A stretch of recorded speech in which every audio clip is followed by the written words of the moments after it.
Hi, everybody. You are listening to Judging Meghan with your host, Meghan Judge. I'm actually very excited for today's episode. I found a fellow former or still improver. So anytime for those improvers out there, anytime I can meet somebody that has a background that did improv, it's very exciting. And for all of the people out there that might be listening, improv is, Chris, do you want to explain what improv is really quickly for my audience? I'll let you do it. Yeah, sure. So at least the way I did, my brother does improv too, but he does long form. I did short form improv. Basically, you have some sort of game. You've got some rules, like maybe you've got two actors and each actor needs to start the sentence of their next statement with the next letter in the alphabet. So that would be the rule. And then the audience gives them a location and a relationship. So how they're interacting with each other. And you just go. And the key rule of improv, and even people who don't do improv have probably heard yes and. Yes and. Yeah. And I think it's incredibly valuable just in regular life. I think one, if you're understanding and thinking about how you're communicating, that's always going to be good, right? If you ask some people, and there are some people who are worse than others, to remove the word but from their vocabulary, some people really struggle. And I think there's value in that struggle. I think there's value in a lot of different struggles, but now. Yeah.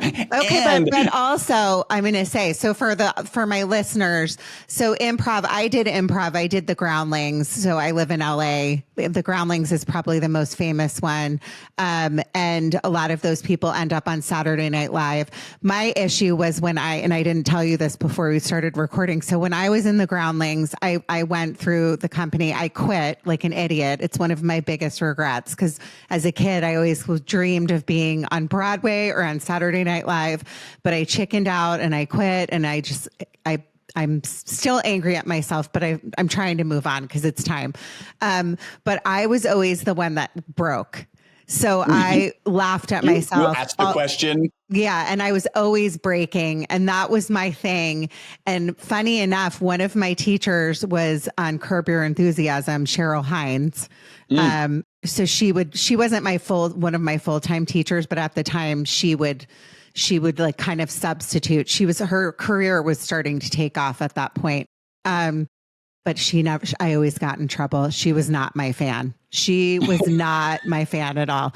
So anyways, listeners, improv is really fun. It's, a lot of actors, comedians do improv. Will Ferrell, Kristen Wiig, that's how they all kind of started.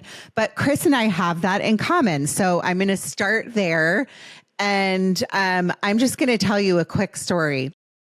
And you'll think this is funny, Chris, because you have a sense of humor. I already know. So my youngest is in the Nutcracker. Okay. So she's really into theater and she's really into dance. And so the teacher emailed me to say, like, our rehearsals are this week, whatever. And I had to respond back and be like, I'm really sorry. She can't come. We have a conflict. But for some reason, this is one of my biggest pet peeves. If you don't check your work on your phone and you're just sending a quick text or you're sending an email, it always autocorrects to certain words. And so I sent the teacher, I'm really sorry, she can't make the butt cracker rehearsal. We're not, like, whatever the excuse was. And I realized after I sent it, and then I made, I did a little funny story on Instagram about it. And then yesterday I was sending another email, and now my phone automatically autocorrects to the butt cracker. So I don't know what that means. Usually it's the mouth, right? Usually it's the mouth with the nutcracker. You've got the butt cracker. I think that's the butt cracker. And I'm like, oh my God, this woman must think I'm so crazy. And I hope I made her laugh because I had to send in a little email basically being like, I'm really sorry. My phone auto responded to that. Okay. So that's my story, Chris, for the week. We've all been put here for a reason, and we all deserve acceptance. Judging Meghan with Meghan Judge. I'm a trauma survivor from a really young age, and I have been diagnosed with complex PTSD in the past few years. I've been surrounded by death and abuse much of my life. I've been dragged through the mud and have been to the point of not wanting to go on anymore. Through my interviews with other survivors, I've learned that there is a way out. From recovering to surviving and thriving, we all have the strength to come out the other side. You are listening to Judging Meghan. I am excited to introduce Chris Burres, a scientist, author, and co-founder of MyVitalC. Chris's groundbreaking work focuses on translating scientific discoveries, most notably the Nobel Prize-winning molecule ESS-60, which has been shown in studies to significantly extend the lives of animals, into practical solutions to promote human health and longevity. I mean, that's kind of cool. And you're obviously very smart. So maybe I should not be interviewing you today. Welcome to the podcast. We are fellow improv artists. And I didn't get to say this before we started. In the troupe that I was in, and I don't know that every improv group does this, they had a rule which was the job of the individual actor was to make the other actor look brilliant. And when you get into that situation, like when you've got that mindset, like then you can stop thinking about how brilliant you're going to look, right? And just like, hey, that's yes, and let's move the scene forward. And then they can respond, and it's their job to make you look brilliant. So that's why we're here today. You're going to make me look brilliant. I'm going to make you look brilliant, and it's going to be fantastic. I don't know about me. You'll make me look smarter than I am. But I do have a question about that, because usually, right, like the whole like thing about right and left brain people, you know, like you're a scientist. So it's fascinating to me that you obviously have that ability to be right and left brained. And my other question on that is, I don't use that tool anymore, like that creative tool of like yes ending and doing improv. That use of your brain is probably not used all the time. Can you answer that for me, for most people? Absolutely. So I think my first thought is when you look back to the famous scientists of yore, they were also composers and artists. You know, you look at, Da Vinci and whatever, all of these famous artists were also scientists. And maybe it's more correct to say all of these famous scientists were also artistic in some regard. And so people don't think of scientists or engineers as being creative. The reality is, I think they are, right? They have very logical brains. When you're kind of operating at a higher level of a scientist or an engineer, you're actually creatively using the tools that you have access to, right? So it's the fact that you can put the different components of engineering together and come up with this great engineering solution. It's that creativity that makes you a great engineer. You have lots of engineers who can just adjust the diameters of things and maybe they get better, maybe they get worse, and you can do all the tests. But the really kind of those standout scientists are actually very creative. I find that fascinating because I never would have thought that. I've always been somebody that's really creative and able to, like I said, like do improv and sing and dance and do all those things. But I was a horrible, horrible student. So I was like a C student, barely. I was the only senior in college in a freshman math class. Like that part of my brain just, I don't think was turned on at birth. And so I've always had to overcompensate. So I didn't actually realize that a lot of people that, I mean, I did know that, but I guess I just didn't really think about that because most people say, oh, you're either right or left brain. And if you're left brained, you're usually like very blue, like the blue, red, orange. So they, they're, for my listeners, blue, red, orange, they're like those tests that you do when you're in sales to see what their personality tests. And I always was a red or a yellow. And I never could be somebody that could understand like the Excel spreadsheets and that kind of stuff. So I find that fascinating because I did not know that actually. And I've had one of my best friends in college. We played soccer together. He was our goalkeeper, fantastic athlete, one of the smartest guys I know. I remember him telling me that he could not do well in algebra.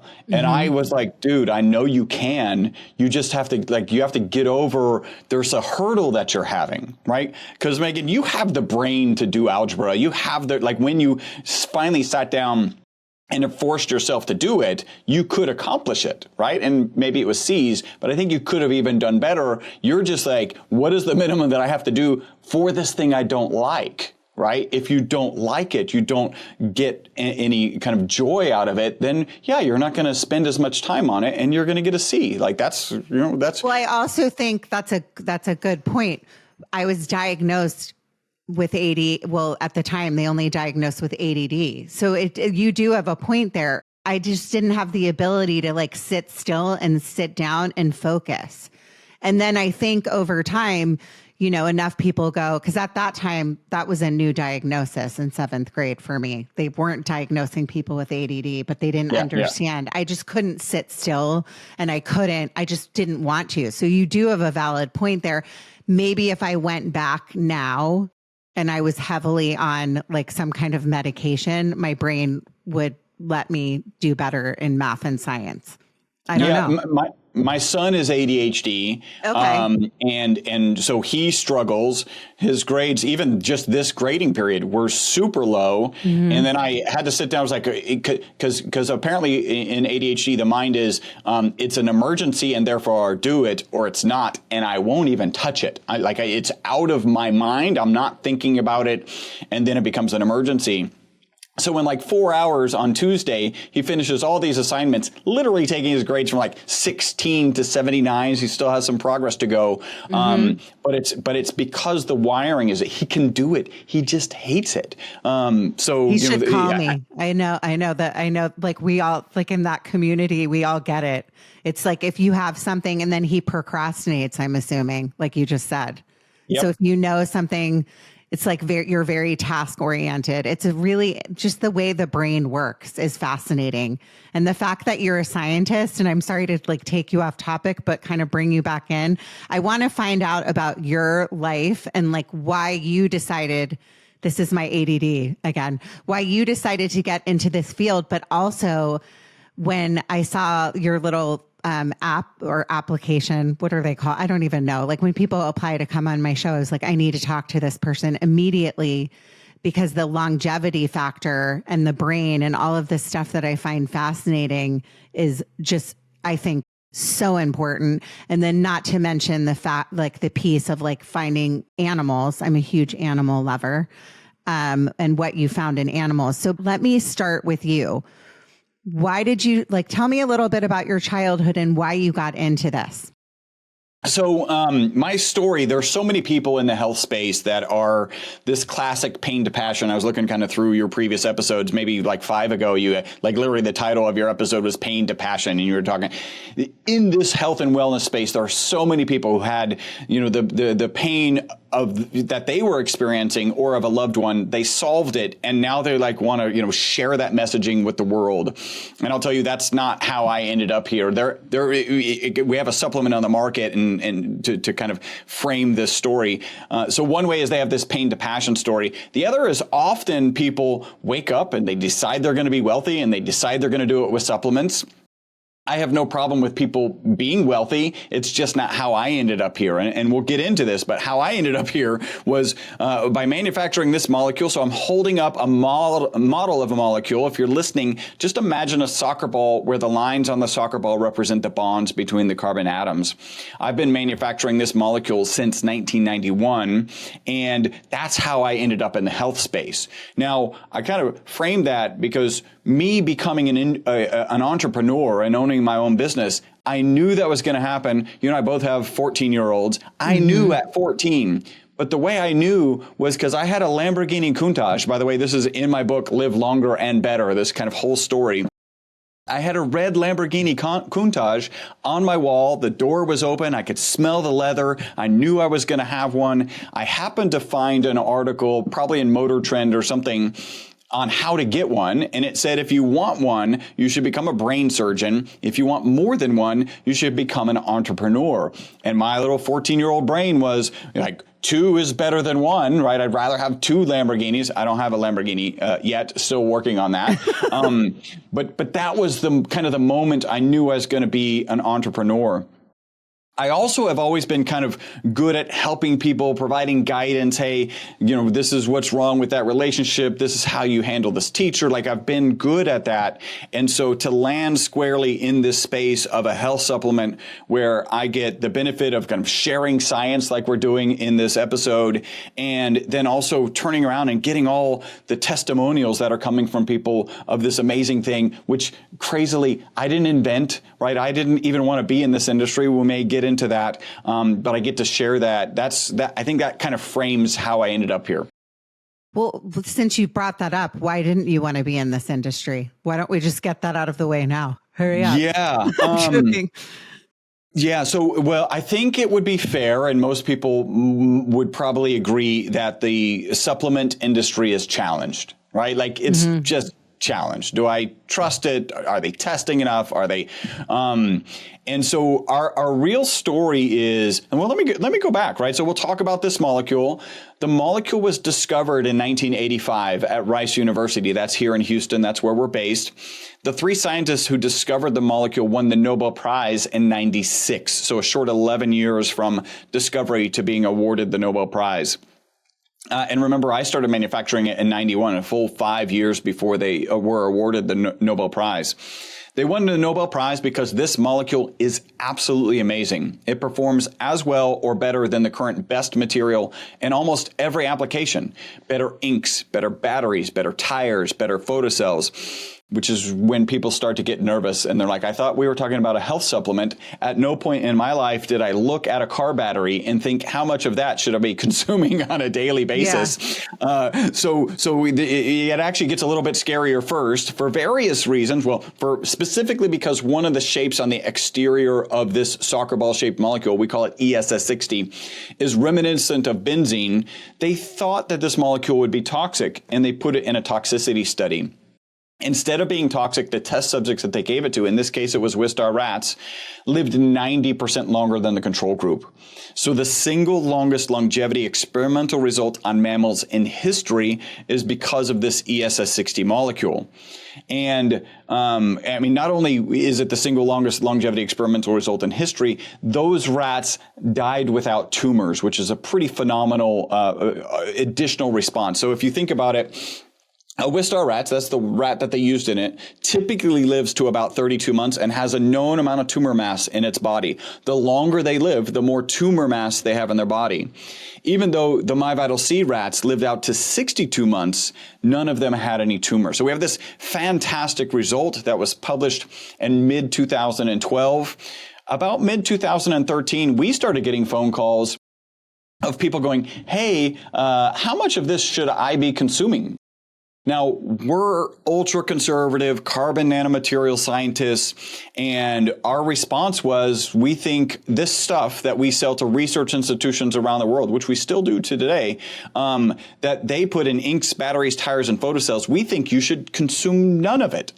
And we actually added not for human consumption to our labeling. So you think about it, from 1991, we start manufacturing all the way to mid-2013. We don't have not for human consumption on our labeling, and we add it mid-2013. Now, just to be clear, the research was also clear that it was safe. We're just conservative scientists, and we're like, it's going into inks, batteries, tires, and photocells. We added 0. So from about mid-2013 to about end of 2017, my business partner, Robert, and I would get together like every quarter, like, hey, do we want to bring a supplement to market? In that time frame, I found a peer-reviewed published research paper that shared that 50% of the supplements they had purchased did not have in them what they said they had in them. Right? So this is what I mean when I say a challenged industry. So can I stop you right there? Because I don't mean to talk over you, but two questions. So I don't want to get you into the weeds, but when you say adding molecules, so this is like adding, like when you're making the actual, because that's the part that I'm a little confused about. So can you break that down for me? And then I love that you brought this up, because I'm somebody that orders supplements all the time. And I'm sure a lot of my listeners do too. I am looking for the fountain of youth. If you know where it is, I think you are on your way to it. But, in the there's supplements all over the place. Everyone's talking about NAD now. But then you order these supplements, you look on the back and you're kind of like, well, what does this mean? And how do I know that this is safe and it's not FDA approved? So I know I'm kind of like getting you into the weeds, but if you could dumb down the adding the molecule part for me, who clearly failed every science class I ever took, and then kind of go into that other piece of it. Yeah. So really, when you manufacture this molecule, by the way, the reason my business partner and I got into this business back in 1991 is this molecule was selling for $6,000 a gram. Okay. It is still more expensive than gold. And when you take this molecule and you manufacture it, you can have a pile of it, just like sugar crystals or salt crystals, right? Little crystals that are in your hand, except these are black because they're carbon. You can actually consume that, but it's not water soluble, unlike sugar and salt. They're very water soluble. So you consume it, you would just excrete it. So that's safe to consume. But when you dissolve it, and you can dissolve it in olive oil, is our kind of, we'll call that the signature oil. That's where the research was done. It's the kind of our recommended product is the ESS60 molecule in olive oil. So when you dissolve it in olive oil, you break apart those crystals and they actually have the individual soccer ball shaped molecules floating around. And now it's very bioavailable. And those are the only two ingredients. Now we do sell it in other oils. We've got olive oil, avocado oil, and MCT oil. But olive oil is the one we recommend most. And now it's in individual floating. Okay. Now I can talk a little bit about the FDA. I can talk about, finding the right supplements. You really have to, unfortunately, you have to do research. There's just not one place you can go. You've got to find those people that you trust, that you know, like, and trust. And then, you're looking for things like, do they do testing? How long have they been in business? If the only way they sell it is on Amazon, it's probably not a good sign. If they don't sell on Amazon, that's probably not a good sign, right? They haven't jumped through the hurdles that they need to sell on Amazon. So there's just research that you need to do. The FDA, you're right, does not have I think a lot of people don't realize, and by the way, I didn't, when we started going down this path, I'm looking at, okay, so what are the requirements with the FDA? I literally took a screenshot of this page because I thought it would come down at some point. And it said that you do not have to prove that a supplement is safe before you bring it on the market. And at first, this is kind of shocking, right? Like, I thought that's what they were doing. But if you think about what it is to have a different supplement, right? So Meghan, you could have 10% vitamin C and 90% vitamin D, and I could have the reverse. Those are different supplements. So there's literally an infinite number of supplements. There is no way that the FDA is going to be able to, review these before they go on the market. It's just not possible. So their solution, and it's worked really well, is our requirement is we have to report to the FDA any serious adverse side effects. We have not yet had to do that. We've had people reach out to us and say, oh, all these things has happened. By the way, this is super small percentage. And we follow up with them as we're required to. Hey, are there any medical documentations to follow up on this? And it turns out, one of these reached out to us a year after their last purchase and really was just trying to get a refund. I think that's ultimately what they were trying to do. But that's how the FDA manages this space. What about like going back to the rats? Because I find that fascinating, and I'm terrified of rats, but I'm just going to stop saying rats. 'Cause thinking about them scares me. But I can fix that. No. Don't. I'm terrified. Okay. We'll change the subject. I had one in my, I can't go there. I love every animal except for that. I just can't. They terrify me. What about mice? They're so cute. Even worse. I can't with those two. I just can't. Anyways, I did have one run into my kitchen pretty recently, and I'm still traumatized because we had our back door open. Anyways, this is my ADD getting the best of me. As far as the testing goes, I want to go back to that. That is amazing. Like the fact that the whole thing with the tumors. Okay. Yep. So like, are people born with the same tendencies? I mean, obviously cancer is the biggest thing that we're trying to get our hands on. I think, and hopefully we're closer. I lost my dad at 13 to cancer. I think pretty much everybody's been affected by cancer in their lives. Is that, I never knew that about the rat though. So you found that they shrunk, or can you go back into that a teeny bit? Cause I found that fascinating. Yeah. Let me jump into that. So that particular type of rat is known to have tumors, right? So it's not generally true about rats. Although you may think that's unfortunate. No, I'm not that evil.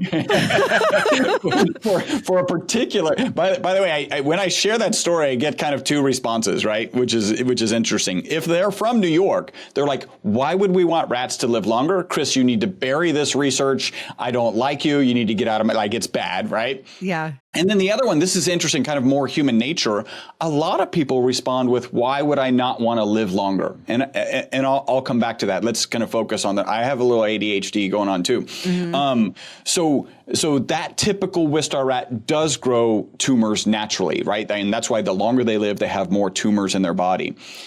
Often when I tell that piece of the story and you kind of jump to that conclusion, oh, cure for cancer. And we have one response to that, and that is no, right? And that's also followed by no.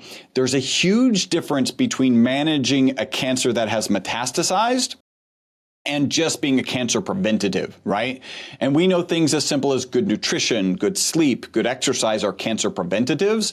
And what that piece of that initial study shows is that we need to dig more into it, that it has this propensity to be a cancer preventative.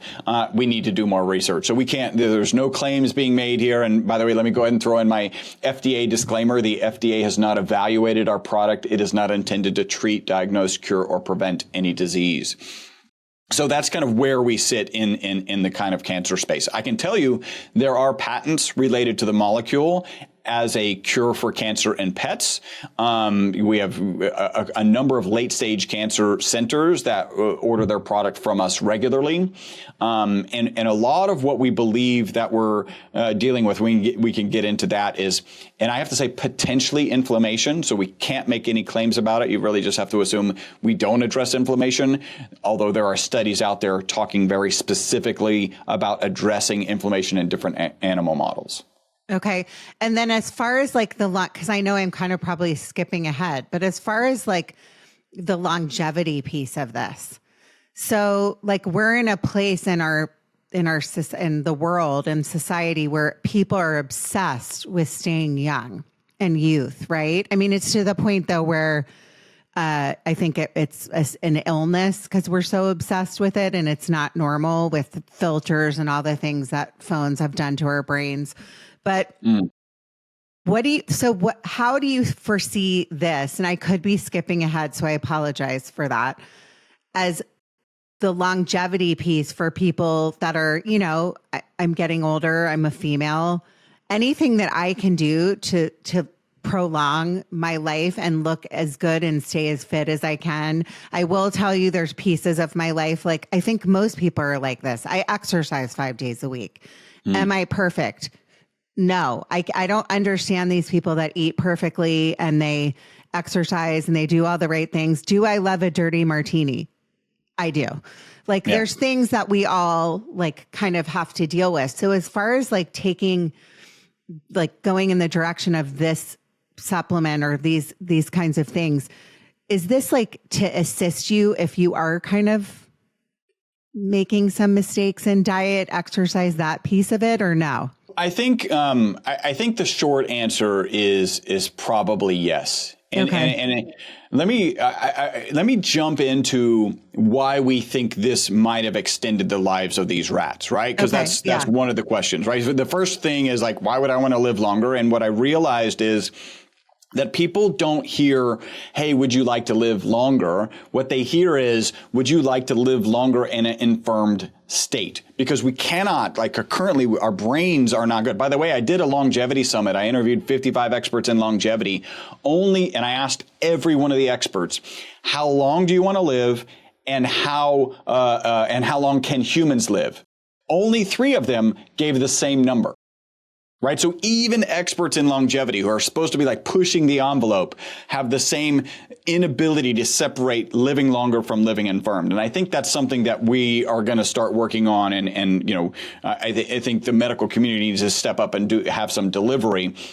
But that's the typical response. Now, if I do change it, I say, hey, Meghan, if you had the same mental capacity that you have today and the same physical capacity that you have today, would you then be interested in living longer? And that changes your answer. Not for everyone. There are some people who probably need to be listening to your podcast and finding more happiness in their lives, right? Mm-hmm. But for the most part, if you have the same mental and physical capacity, then yes, I would like to live longer. And so one of my roles as we're kind of bringing this product to market, because, you know what? I kind of left the story at not for human consumption. Maybe we should fix that. Yeah, go back. I'm sorry. I'm fascinated by all of this that it's so interesting that I skipped that whole piece. No, so go ahead, go backwards a little bit. This works good. So we've got not for human consumption on our labeling. We've got people calling us about 2 to 3 times a week, and they're saying things like, hey, my knee pain is gone. And we're going, hey, you mean the knee pain of your rat? Because it literally says not for human consumption. And they're like, yeah, if my rat weighs 275 pounds, how much should my rat be taking? And that went on from about mid-2013 until the latter part of 2017. Finally, a guy with a big YouTube following started talking about all the benefits he was getting, taking it on a daily basis, and our phone started ringing 10 times a day, not 2 to 3 times a week. So my business partner, we're ultra conservative carbon nanomaterial scientists, but this is an entrepreneur opportunity that we can no longer ignore. We ask ourselves kind of 2 key questions. The first is a moral question. Are we comfortable selling this? Right. So I take it. My wife takes it. Everybody on our team takes it. By the way, not a requirement to work here. And then the next one is the legal side of things. The FTC and the FDA, you got to, dot the I's, cross the T's. And so we did that. And so we really launched in 2017. When we start thinking about how, as we started bringing this to market, I'm like, well, okay, what are the methods of action? How did it extend their lives? And the medical community tends to think about aging in 2 regards, right? It's an inflammation process and it's an oxidation process. You've probably, you've certainly heard of antioxidants. You've certainly inflammaging is a word that's out there right now. So we can tick both of those boxes. The first one, in terms of being an antioxidant, there's an ad hoc study on the web that shows our product to be 172 times more powerful than vitamin C. There's peer-reviewed published research that shows it to be 125 times more powerful than vitamin C. I'm going to end up coming back to antioxidant because there's another theory that I think is really solid and explains really kind of head-to-toe testimonials that we get regularly. When it comes to inflammation, the FDA has decided, and I think rightly so, that inflammation, to talk about it, is to talk about the diseases of inflammation, which are also the diseases of aging. So when you talk about chronic inflammation, you're talking about Alzheimer's, arthritis, cardiovascular disease, cancers. And so you have to be very careful. In fact, we're not really allowed to talk about inflammation. What we can say is we address inflammation due to exercise, right? So we've all had a tough workout or maybe just walked longer than normal and woke up the next day and felt that kind of inflammation in our system. We absolutely address that inflammation, but we're not allowed. We just need to do more research to be able to talk, just like kind of the cancer topic. There's a lot more research that needs to go, and so we don't make claims around those. I can say that we fit perfectly in an anti-inflammatory diet. Right?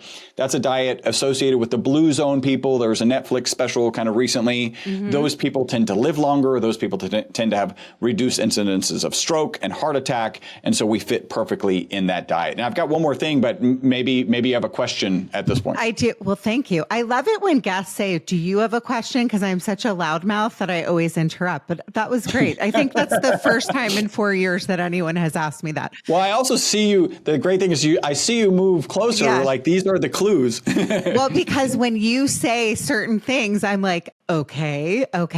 So as we age, I'll use myself as an example, which I do often, the inflammation piece. So like everyone's like, turmeric, take turmeric.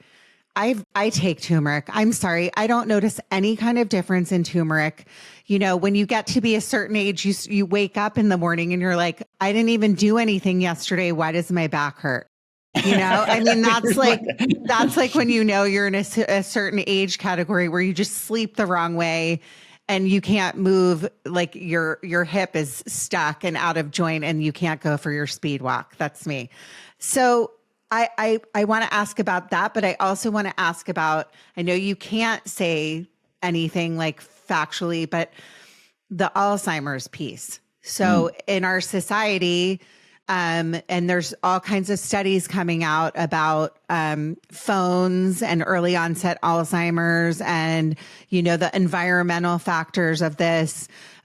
Also, for me personally, I'm interested in this because it runs on both sides of my family. So mother and father. So when you say that, I know you can't really like say it, but can you kind of go into those two things?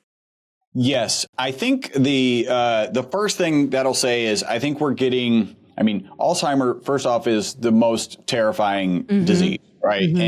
And it's probably, I don't know if it's. I think it's terrifying thinking that you get it. When you have it, it's not terrifying for you. It's just you don't want to have your loved ones live through that experience. And I've interviewed a number of people on Alzheimer's. I also think that in fact, one of the ladies that I interviewed was a lady named Heather Sanderson. She just hit the New York Times bestseller list. It's Alzheimer's something. If you look up Heather and Alzheimer's, you'll find her. So I think we are going to be making good progress. You know, in Europe, they often called Alzheimer's diabetes 3, right? So you got type 3 diabetes is actually. So there's a lot of kind of nutrition relations between Alzheimer's and frankly, there's a lot of nutrition issues across the board, right? What you're talking about, first off, I'll happy to send you some product. I'd love to get your feedback on the product. I kind of joke, hey, if you're willing, have me back on in a month or two, and you can share what it's like to live twice as long. Well, we're having a really hard time having a conversation, so I don't think I'll have you back. That's a joke. Yeah, this is so painful. I could seriously talk to you for a really long time. I would love to have you back, and I would love to try it because you already had me sold on the rat story in the beginning. But proceed. And we do have like face serums and face lotions, so I'll get those over to you. By the way, if you have heard the story properly, I did not want to be in the supplement industry. And you can imagine one of my business partners approached me and was like, hey, we need to do a face serum. And I was like, yay, that's exactly what I was hoping to do today. Got it on the market, and the feedback has just been absolutely phenomenal. So we'll get that over to you too. Often I send care packages and the follow-up conversation is more about the face serums and lotions than anything. And in fact, in terms of search volume on the internet, not that many people are searching for longevity, right? And that goes back to like not being able to separate, living longer from infirmed. But there is a lot of search volume for anti-aging, but that's not really anti-aging. That's just looking younger, right? Like that's what people are more interested in. So when you start to think about things like Alzheimer's, I mean, we literally have testimonials. I'm going to jump into testimonials. What I like to share is, we don't have the scientific research because it's so expensive to get into these things. Just assume these aren't going to happen for you. I'm sharing them on your own. Go dig into the research and understand if this is something that you would want to try. And again, can I just plug it really quickly? So if you're listening midway, MyVitalC. And we'll make a special link for your audience. What would you like that to be? MyVitalC.com / Well, judging Meghan, obviously, Chris. That's how. Got it. That would be a great link, and that's usually my link for everybody. But if you're just listening, that's what we're talking about. I think most people don't jump in the middle, but just in case, I wanted to kind of say that multiple times throughout. Yeah, thank you. So we have testimonials from head to toe, right?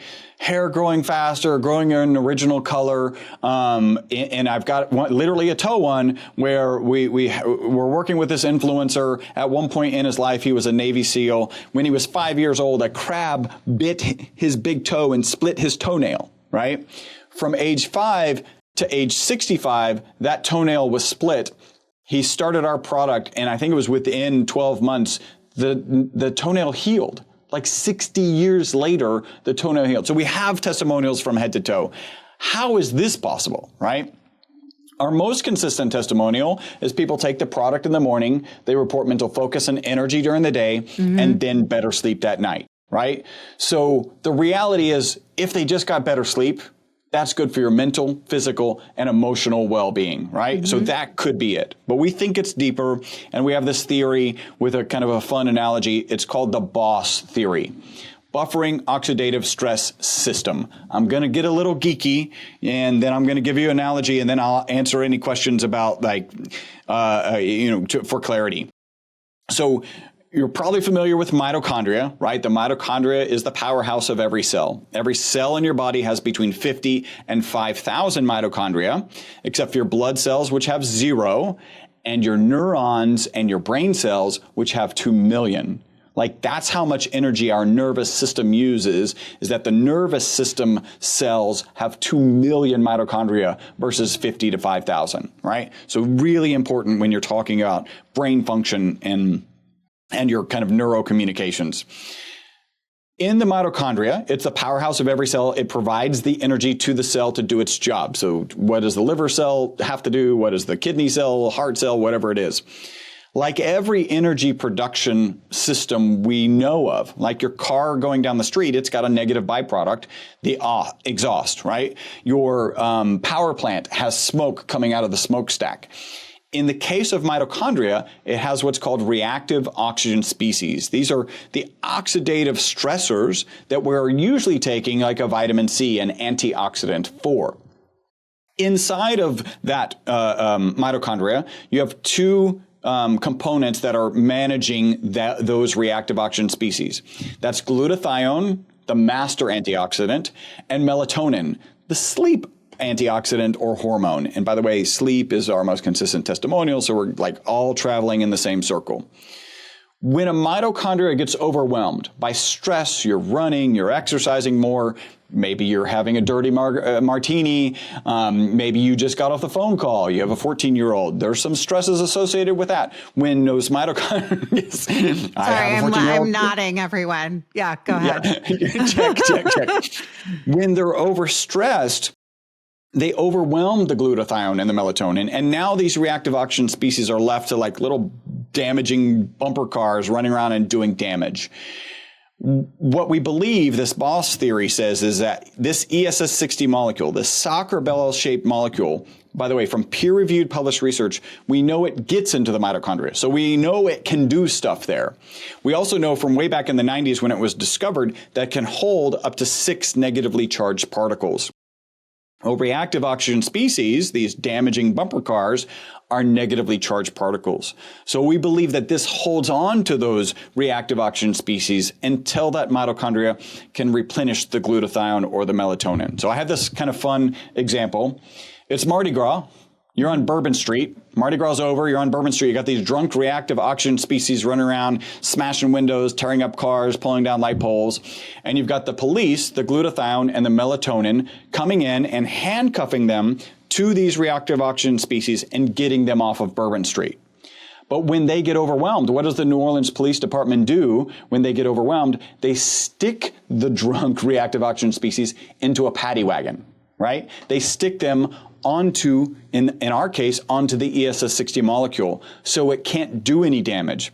And then when that mitochondria can replenish the glutathione and the melatonin, then they can handcuff themselves to these reactive oxygen species and get them off of Bourbon Street.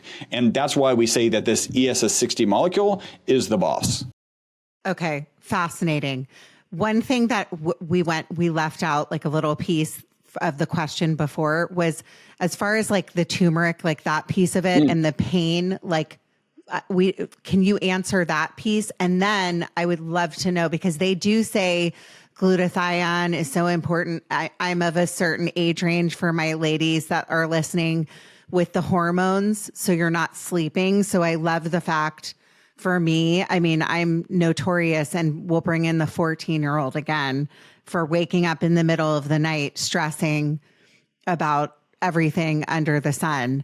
So I think that piece is really important, the sleep piece. So can you kind of go back a teeny bit on that one question and then talk more and answer what I just asked?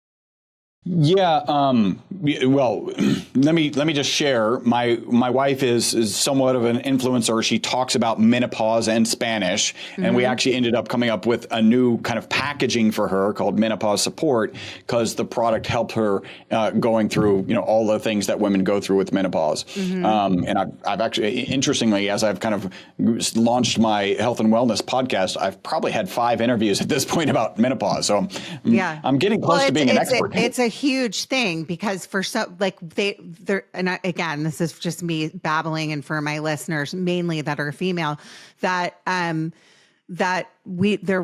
wasn't money put into female studies. The blue pill has been around for I don't even know how many years, and now women are starting to be like, wait a minute, this is not okay. Like, we bear children, we put children into the world, and then we're kind of like pushed aside and like supposed to be like out in the pasture and done and just wearing like Chicos and muumuus and not cute anymore. And I think women have gotten to a point where we're like, no, that's not fair. I still feel good, but I want to feel better. And the problem is, like you said, is like, we're not sleeping at night, the hormone piece of it.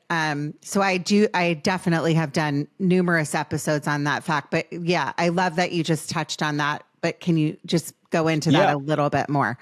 Absolutely. So I think a lot of that, if you're doing a better job of managing, I think we can agree we're all in some sort of chronic inflammation. That's probably due to chronic stress.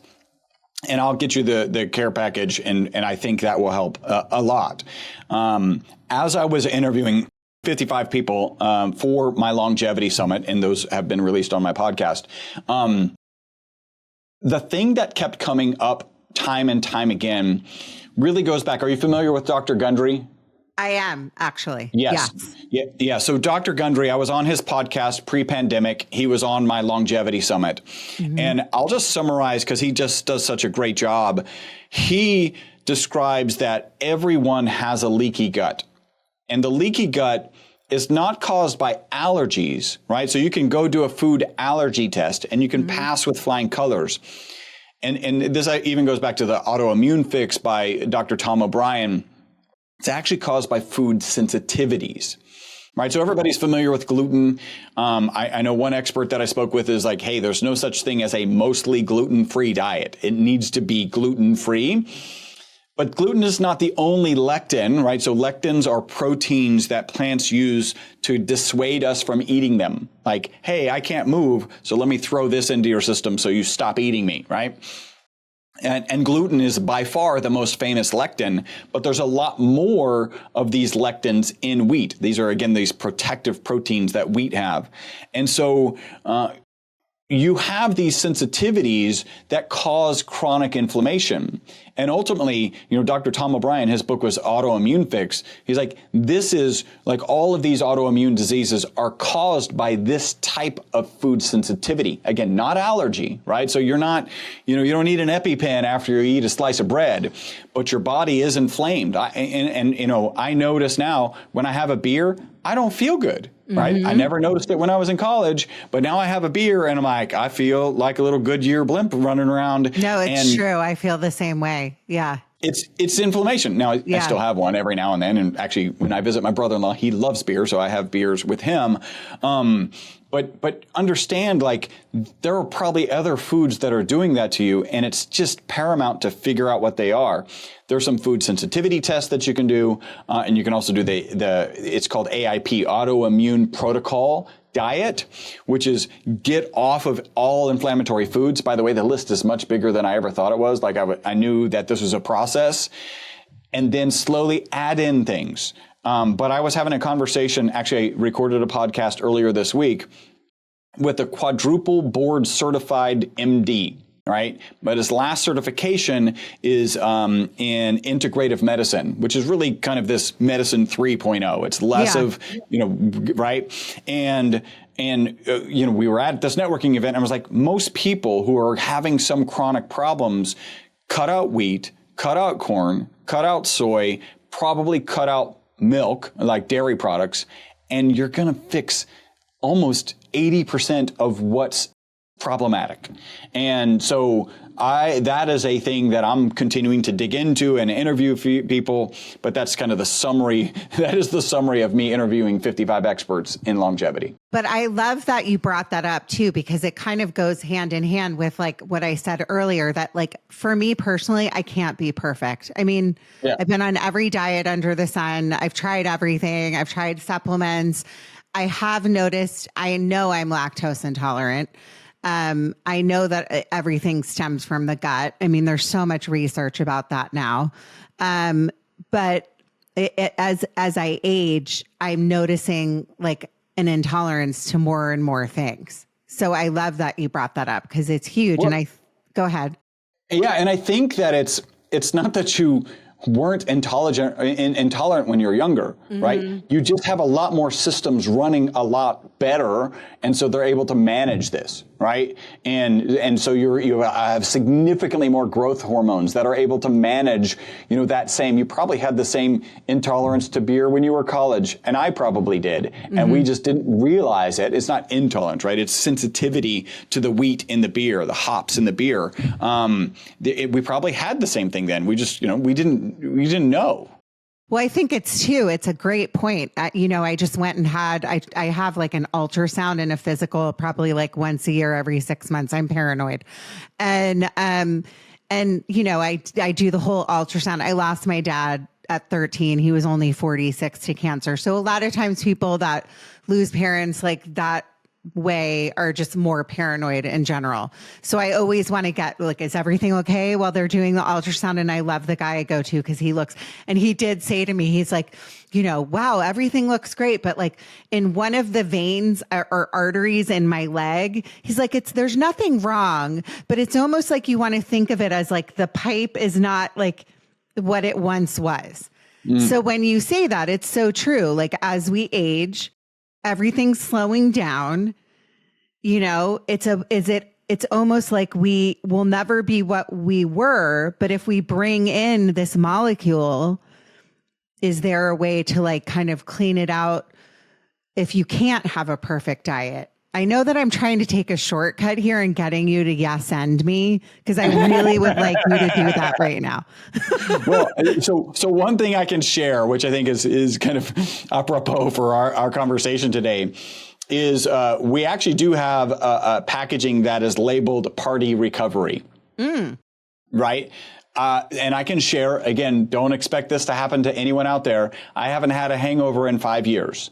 And I do I don't like dirty martinis. That's not my thing, but I do. And I really like mixology. And I usually have a mixology drink and a glass of wine. And actually we're having our company Christmas party tonight. So I'll have a couple glasses of wine. And if you think, I think that's just fun, right? If you think about what we're trying to address, right? And this kind of started with Alzheimer's, and thinking about the fact that every cell in your brain has 2 million mitochondria, and you've got this ESS60 molecule mopping up the negative byproducts of actually creating energy for those brain cells, and not really mopping them up, but making sure that they don't do damage, then it explains why we have head to toe testimonials, right? So I don't think I can give you, I think if we've intrigued you, try it and find out, what you think for yourself. I mean, I could ask you questions all day about this, and I wasn't trying to interrupt you, but it's quite clear to you and my listeners that I'm trying to find a shortcut, and that's it. That's all I wanted to say. So go ahead, proceed. Yeah. I think when I went into my longevity summit, it's called Uncovering the Secrets of Longevity, Live Beyond the Norms. I was looking for 2 silver bullets. The one silver bullet that is just clearly doesn't exist was the one that you could swallow and live forever, right? Like, so there's no pill, silver bullet that could do that. The other one that I was looking for, and this is where I'm going to join you, we'll go down this rabbit hole. The other one I was looking for is what will kill you, right? What is it that longevity needs to solve? And the thing that I came up with through the interviews was that at some point you get depleted of stem cells. And I don't know if you've had conversations with stem cells about stem cells, but they're the molecule that replaces everything. I think it's 3 months, every muscle cell has been replaced by something. And what replaces it is a stem cell. Your skin is constantly sloughing off. What is replacing the skin starts as stem cells in your bone marrow and then comes out and becomes skin cells. If we run out of stem cells, then we have no repair mechanism for something that constantly has a turnover, and then you're dunsies, right? That's the medical term.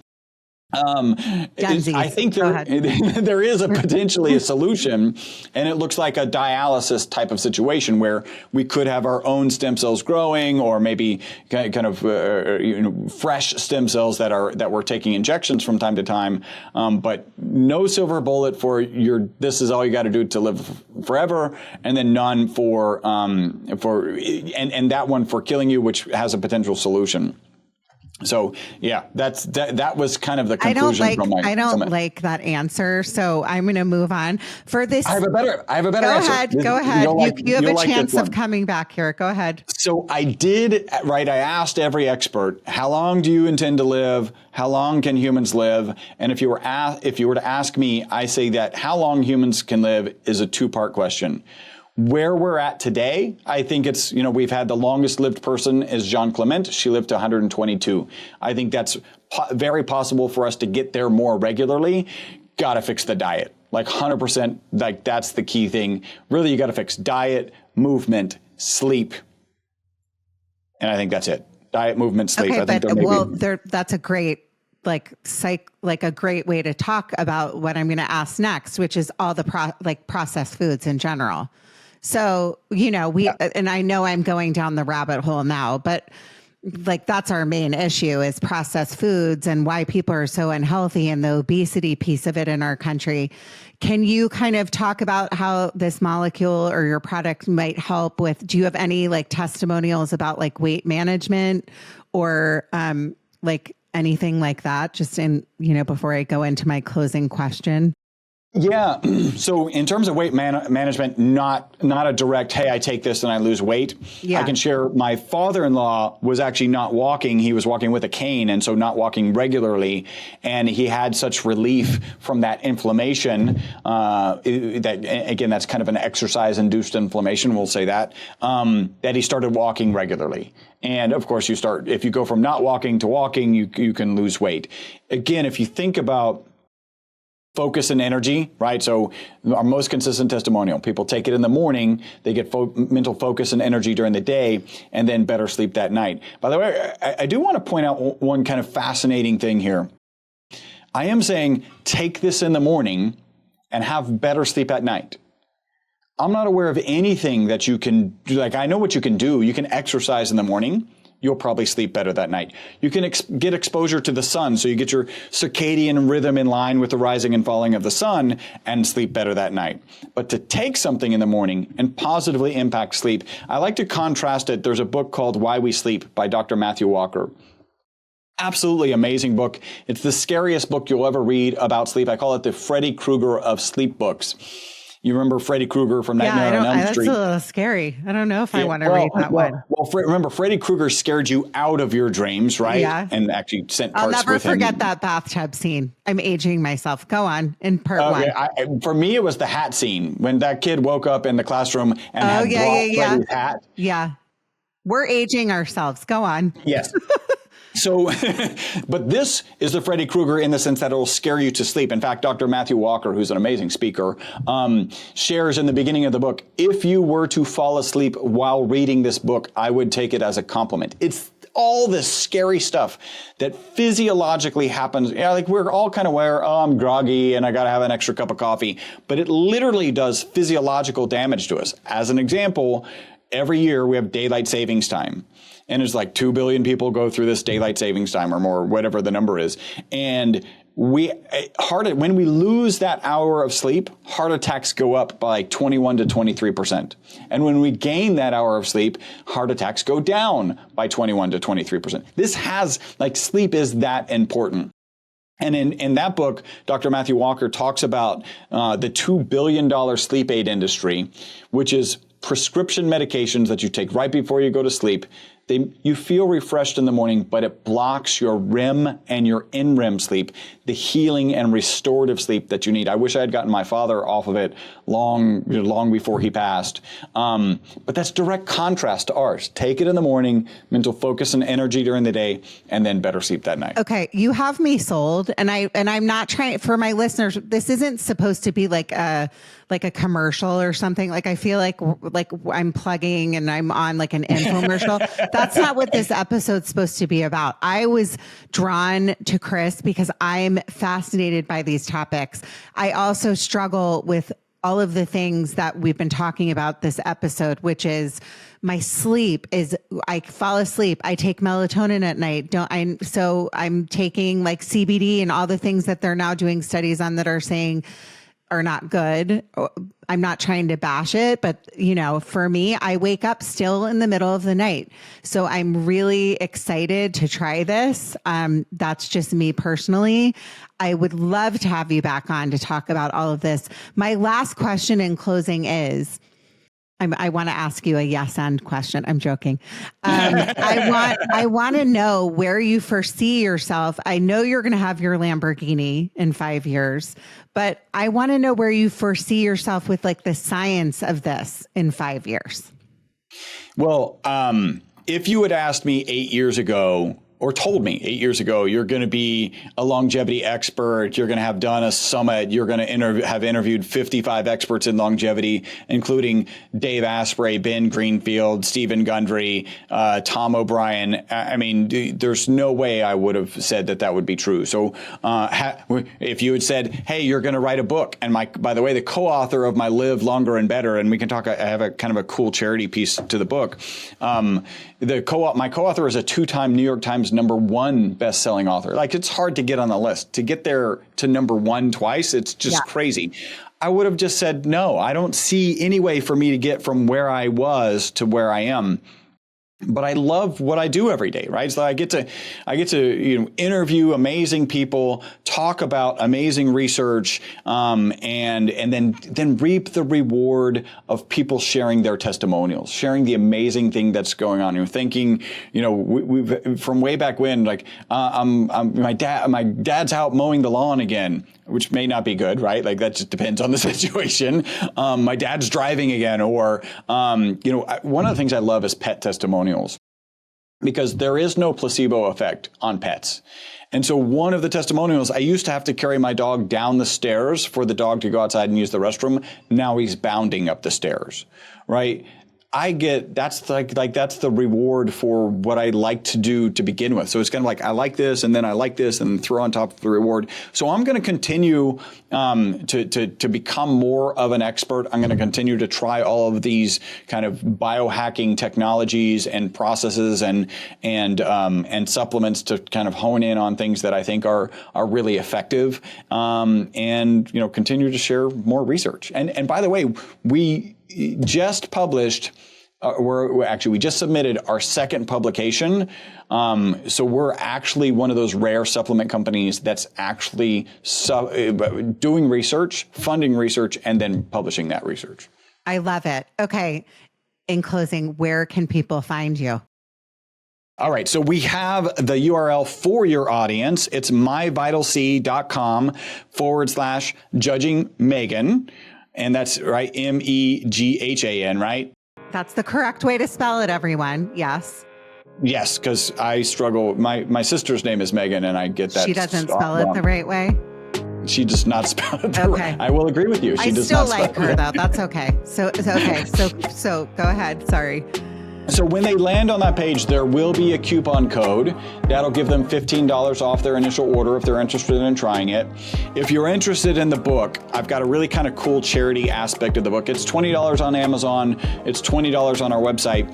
If you pay for a signature, so it's $10 for the signature, the full $10 goes to Operation Underground Railroad. You may remember a movie, The Sound of Freedom, which is about child sex trafficking and managing that. I happened to see him speak before the movie came out. Movie was amazing. So that full $10, or if you ask for Jerome's signature, it's $15. That full signature fee goes to Operation Underground Railroad. Okay. And the book, because you held it up for my listeners, is Live Longer and Better. Yes. Okay, Chris, I loved meeting you today. I'm so looking forward to trying this. Everyone, thank you for listening. I learned so much today. I can't wait to have Chris back on post trying some of these products. And everyone, keep going. You matter. Your story matters. Thanks, Chris. Thank you. Judging Meghan with Meghan Judge.